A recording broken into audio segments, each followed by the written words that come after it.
La semana que pasó ha sido la semana de la representación. Esto establecido por el Congreso de la República para que los representantes de cada jurisdicción tengan oportunidad también de visitar sus lugares de origen o donde fueron votados, atender las demandas de la población, en fin. Hay quienes no creen que esta semana de la representación esté dando algún resultado. Para hablar de este y otros temas hemos invitado al congresista Gustavo Rondón, que está esta noche con nosotros. Buenas noches, Gustavo. Buenas noches, Mabel. Siempre un gusto estar aquí en el programa. En su caso concreto, ¿cuántos proyectos de ley ha presentado usted desde que es congresista y cuántos han sido aprobados? Nosotros tenemos 20 proyectos presentados. Hay 2 aprobados y hay, en agenda, en todo caso ya para discutir en el Pleno, son 4. ¿Aprobados quiere decir que ya se han convertido en leyes o han sido observados o algo? ¿Cuáles son esos 2? Por ejemplo, el que tuvimos en que las habilitaciones urbanas se incluyera, así como por ley se hace para educación, haya espacios para salud, ¿no? Porque esa es una parte importante de todo crecimiento. La población crece y tiene que crecer acorde con sus servicios básicos. Que dejen espacios para hospitales o postas o centros de salud. Así es, ¿no? De acuerdo al número de habitantes. Y el otro ha sido el de seguridad ciudadana, el 471, que en el fondo modifica algunos artículos de la ley de municipalidades y la ley de gobiernos regionales, en el que se quedaba que se implemente los comités de seguridad ciudadana, y ahí nomás rezaban, ¿no? Y en el país, entre el 70 al 90% de municipios y gobiernos locales no instalaban. Y entonces de lo que se pretende es obligar, entre comillas, un poco por ley, bajo una sanción de suspensión por 30 días, de aquellos alcaldes o presidentes regionales que no instalen comités. Este da un promedio más o menos de un proyecto por año. ¿Ese es un índice aceptable para usted? Bueno, dentro del marco de lo que es el Congreso, aceptable para un congresista nuevo, es aceptable. Bueno, en pero razón esas no de son los iniciativas individuales, ¿no? Me imagino, o son únicamente suyas. No, son individuales. Hay colectivas, en todo caso ahí hay muchísimas más, ¿no? O sea, por ejemplo, a veces tú trabajas en una comisión, hay una multipartidaria, obviamente no eres el autor de todo, tú estás metido dentro de la discusión, dentro de los dictámenes. Claro, lo que pasa es que el sistema es un poco complejo, ¿no? Pero le pregunto, ¿era necesario una ley para que, por sentido común, cuando se hace una habilitación urbana, se dejen para áreas verdes, para educación, para salud, ¿no? ¿Era necesario? ¿No estaba pasando? ¿Por qué no, realmente tiene que hacerse una ley para algo que es de sentido común? Porque mucha gente no tiene sentido común, ¿no? Y entonces ahí vienen los problemas.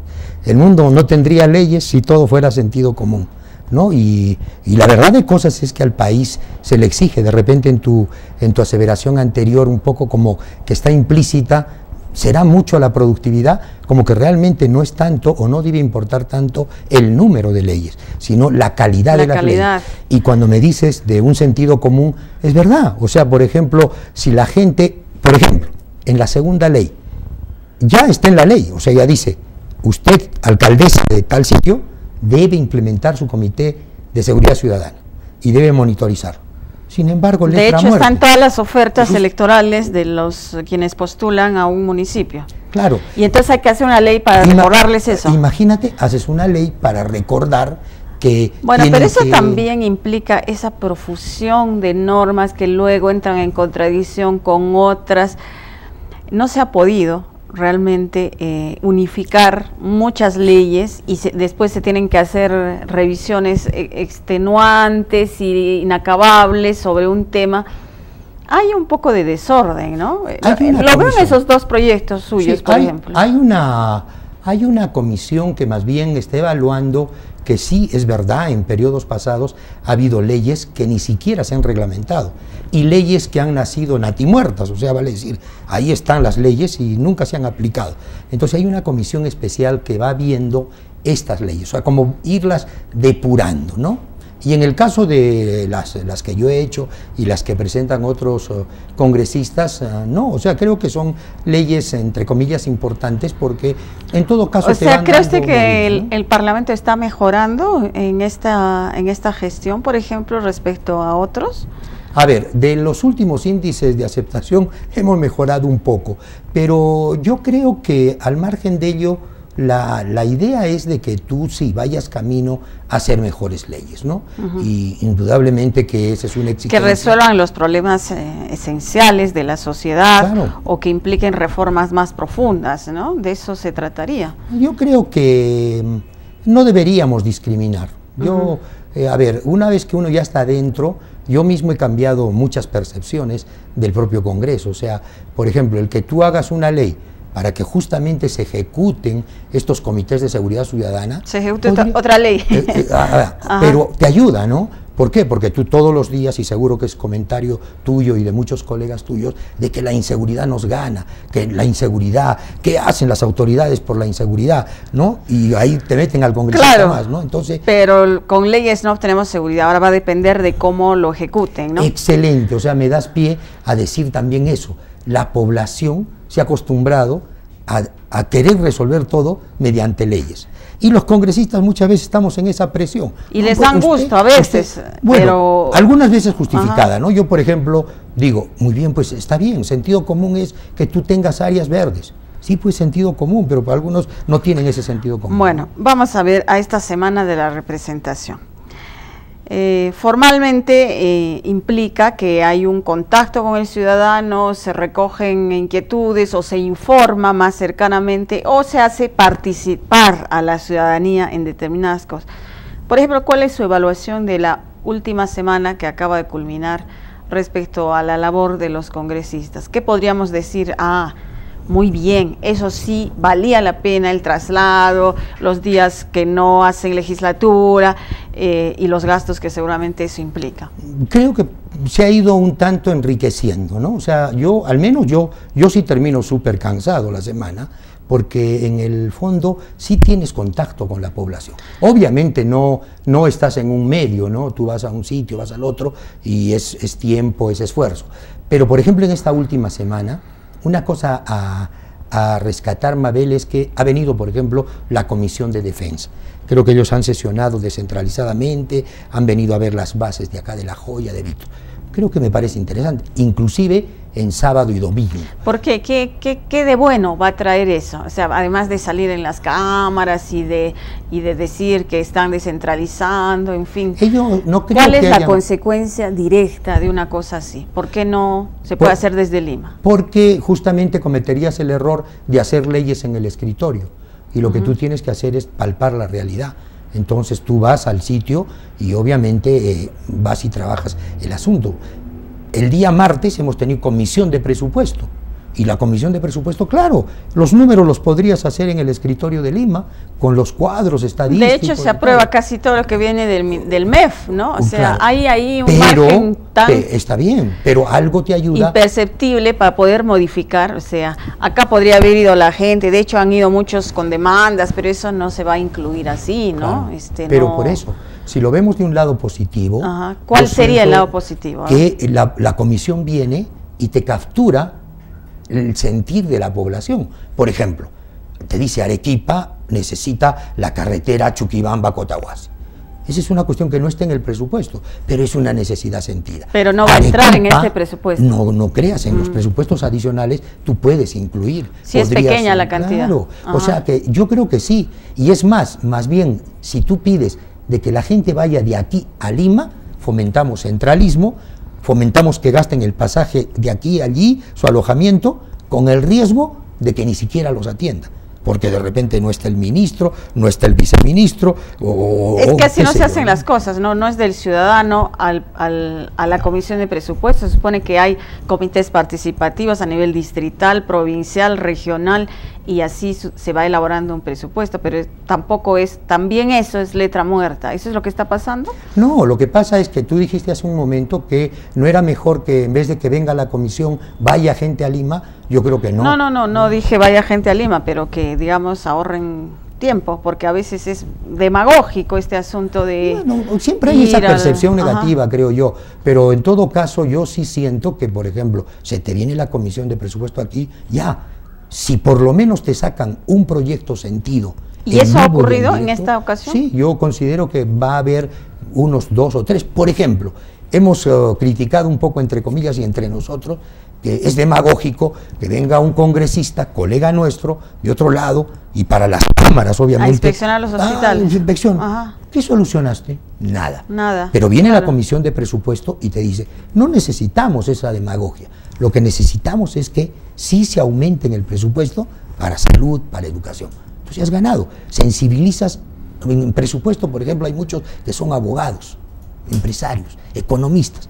No son médicos, o sea, a mí ya no me necesitan sensibilizar. Entonces, pero el presupuesto no lo elabora la Comisión de Presupuestos, sino el Ministerio de Economía, y lo que hace la Comisión es, digamos, aprobarlo y quizá consiga algunas pequeñas variaciones, pero todo el mundo sabe que el MEF es una dictadura en este país, ¿o no? Es correcto, pero con todo, algo va sacando, ¿no?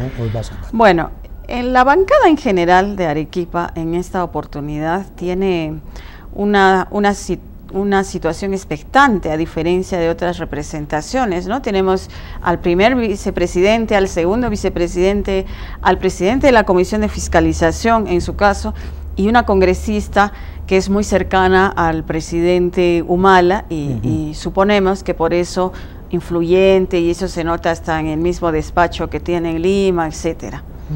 Entonces cabría esperar mucho más de esta representación. Bueno, díganos. Asumen el reto y claro, cuál sería el resultado, ¿no? Porque no se les puede medir en todo caso con la misma vara de otras representaciones, ¿no? Ha habido una movida política por la cual el sur, de alguna manera, en esta oportunidad, tenemos ministros y tiene una participación mayor en el gobierno, tanto en el Congreso como en el Ejecutivo, que en otras ocasiones, ¿no? Yo creo que estamos recuperando lo que el sur perdió. Entonces ahí vas a tener un reto grande, ¿no? O sea, en las últimas inversiones, hablando de las tiranías del MEF, de las preferencias, indudablemente, por ejemplo, el norte ha tenido mucho más inversión que el sur en los últimos gobiernos, inclusive, y te estoy hablando de 3 gobiernos atrás, o sea, unos 15 años atrás. Entonces, en este gobierno, de algún modo, hay cosas que sí se está marcando la pauta, ¿no? Una de ellas, por ejemplo, es esto de pelear la petroquímica para el sur, en general para el sur, porque una petroquímica o 2 plantas de petroquímica te van a generar una serie de cosas, puestos de trabajo, energía, etcétera, etcétera. Estamos monitorizando, felizmente ya no estamos perdiendo el paso con lo de Majes Siguas 2, que eso ya contrató la UNOPS, en este otro mes hay que controlar. Pero sigue con problemas. Sí, pero hay que estar... Y el gasoducto, ¿no? el otro tema pendiente. Que también por ahí hay, por ejemplo, la tendencia de querer hacer un gasoducto simple por la costa, y está en espera el surandino, el que va por Cusco, entonces, pero estamos al pendiente, ¿no? Entonces creo que sí se va poco a poquito recuperando cosas para el sur, ¿no? En su caso concreto, ¿cómo llega a presidir la Comisión de Fiscalización? Una comisión políticamente estratégica y de peso dentro del Congreso.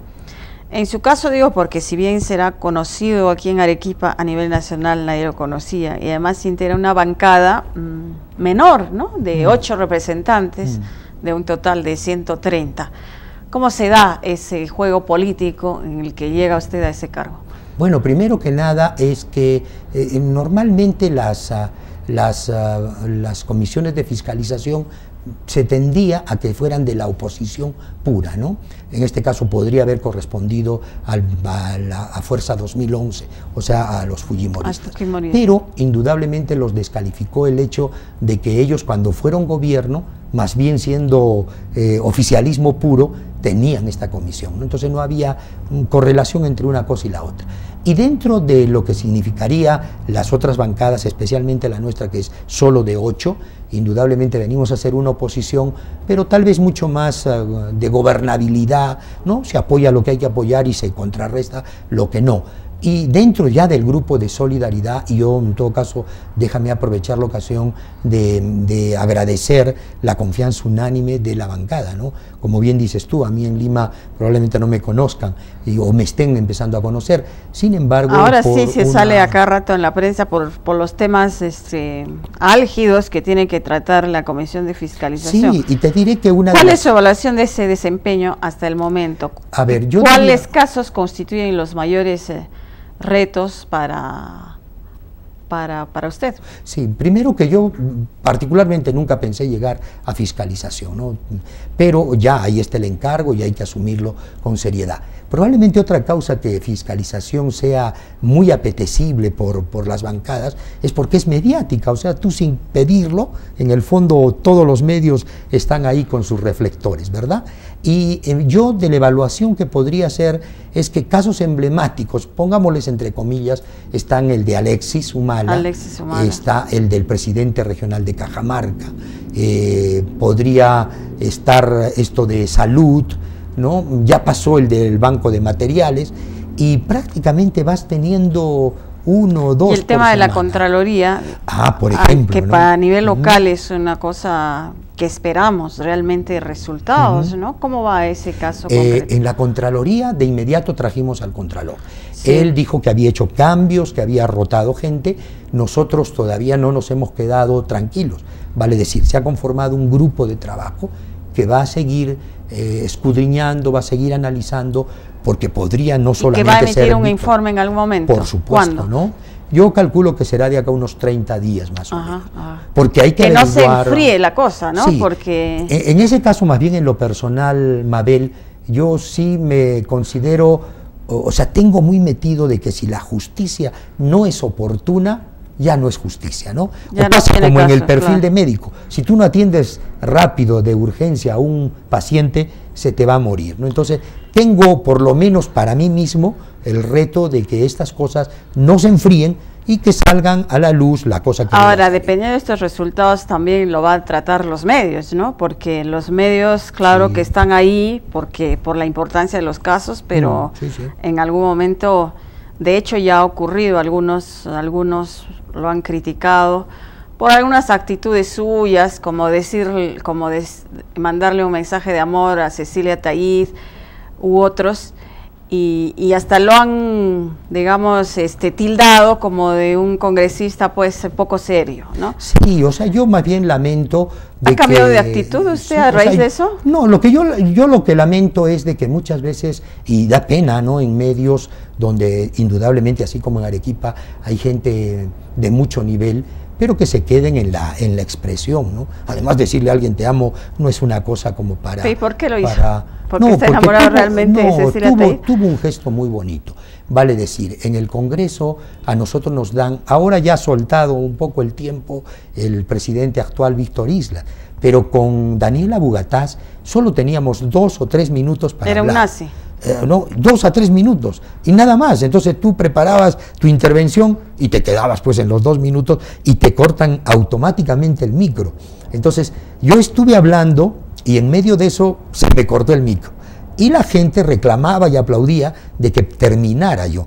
Entonces solicitamos 1 minuto adicional y nadie, no lo quiso dar el presidente. Y la que seguía era Cecilia Tayit.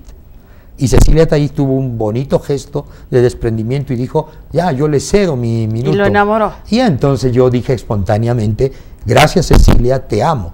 Pero creo que es una expresión... Bueno, pero es una congresista muy atractiva también, ¿no? Por eso es que, digamos, tuvo toda esta repercusión en los medios. Probablemente, pero yo, por ejemplo, en todo caso diría, si hay algo de subconsciente, es más bien el cariño que tenemos todos los peruanos a estas chicas que nos dejaron bien en alto, ¿no?, en el vóley. Pero sí, una expresión, yo diría, muy sincera, muy espontánea, pero sin otra connotación.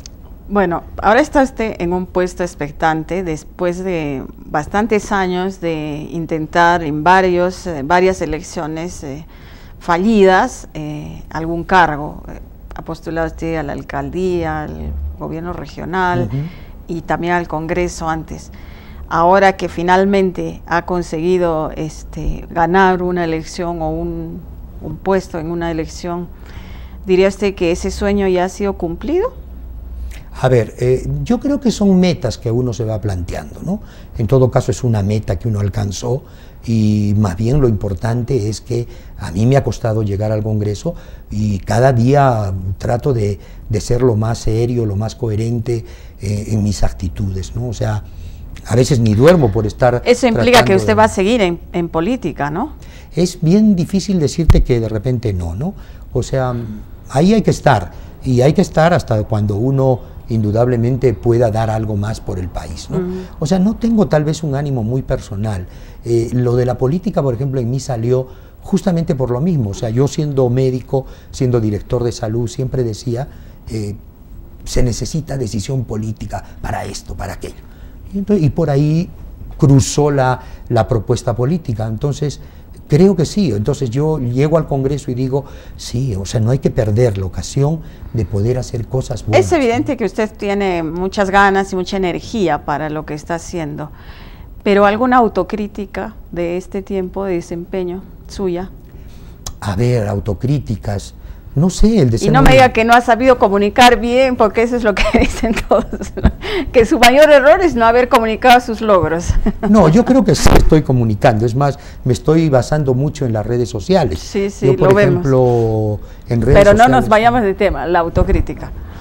A ver, de repente haber sido muy confiado o de repente... No, eso es un elogio, ¿ah? No es una autocrítica. No creas. Es un autoelogio. No, por ejemplo, si yo tuviera de decirte...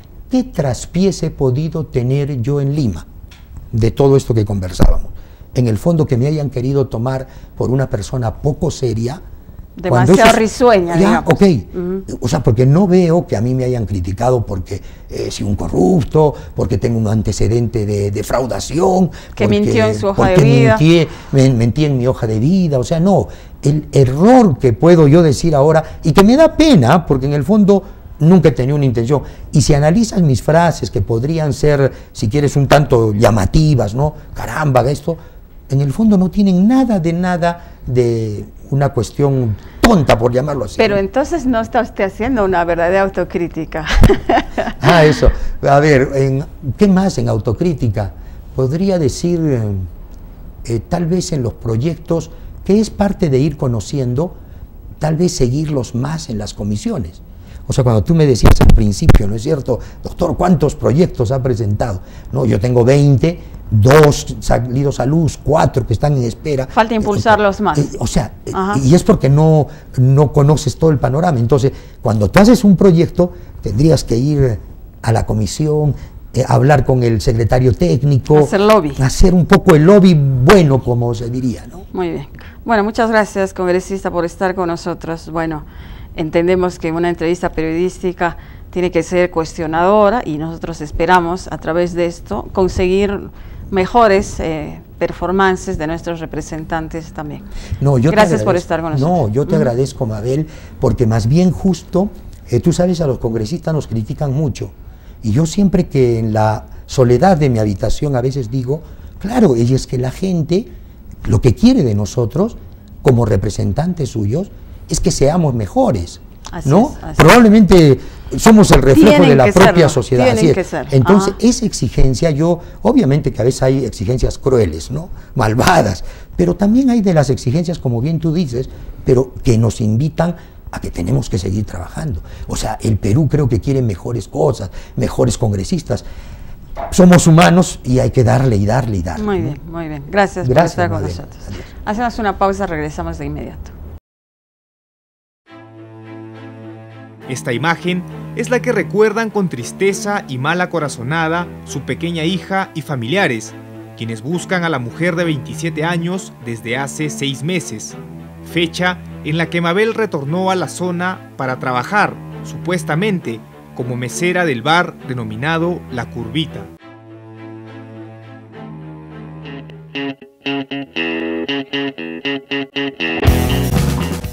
Ya salió la nueva edición de El Búho la Revista.